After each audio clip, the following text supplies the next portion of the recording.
This dude named Michael used to ride motorcycles. Tick bigger than a tower. I ain't talking about country ass nigga. Let me play with this rifle. Pussy. The grand mansion stood still, its silence heavy and unsettling. Outside, snow fell in a gentle cascade, painting the world in soft white. Yn sat by the large window, her hands wrapped around a mug of hot cocoa, the steam rising like fragile whispers in the cold air. Her gaze followed the snowflakes, but her thoughts lingered elsewhere, on him. 6 months had passed since she married Jimin. 6 months of fleeting glances, restrained words, and a distance that seemed insurmountable. The sudden sound of the front door opening pulled her from her reverie. Her heart raced as she jumped from the couch. She heard his familiar, measured footsteps drawing closer, and a bittersweet ache bloomed in her chest. Jimin entered the living room, his expression calm yet distant. His presence, though cold, still sent a ripple through her. "You're home early," Yn said softly, her voice tinged with hope. He nodded, slipping off his coat with an air of indifference. The shoot ended sooner than expected. "I made dinner," she ventured tentatively. "Would you like to eat now?" "I'm not hungry," he replied, his tone clipped, as he turned toward his study. Her chest tightened painfully, and before she could stop herself, she called after him. "Jimin, wait." He froze but didn't turn around. "Why are you doing this?" she asked, her voice trembling with raw emotion. "Why do you keep shutting me out? I'm your wife, but you treat me like a stranger." Finally, he turned, his face unreadable. Yet in his eyes, there was a flicker of something, an emotion she couldn't quite grasp. "It's better this way," he murmured. "Better for whom?" Yn stepped closer, her voice rising with the weight of her pain. "For you? Because this is killing me, Jimin. Every day, I wonder if I made a mistake marrying you." His jaw clenched, and for a moment, it seemed as though he wanted to speak, but the words never came. Tears slid down her cheeks as she shook her head. "I can't do this anymore. If you don't want me here, just say it. I will leave." In an instant, he crossed the room. His hands reached out, gently gripping her wrist as though afraid she might vanish. His voice was low and hoarse.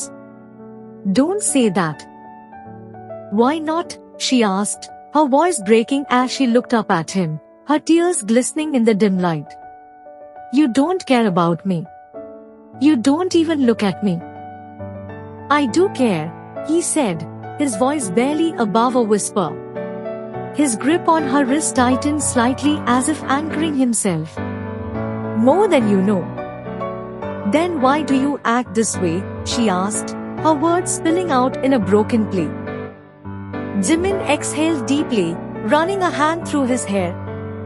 "Because I'm scared, Yn. I don't know how to be a good husband. I don't know how to let someone in without the fear of losing everything."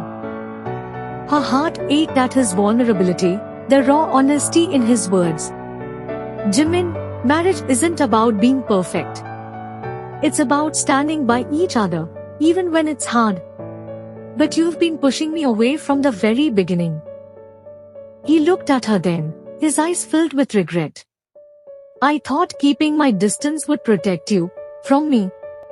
But I see now that I have only been hurting you instead." Yn reached up, brushing a tear from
teased gently, a faint smile tugging at her lips.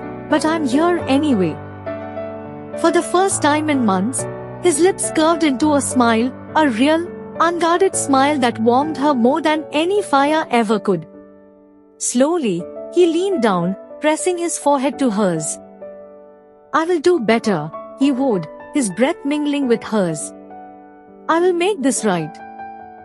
And when he placed a soft, lingering kiss on her forehead, the ice around YN's heart began to melt, replaced by a warmth that spoke of hope, love, and a new beginning.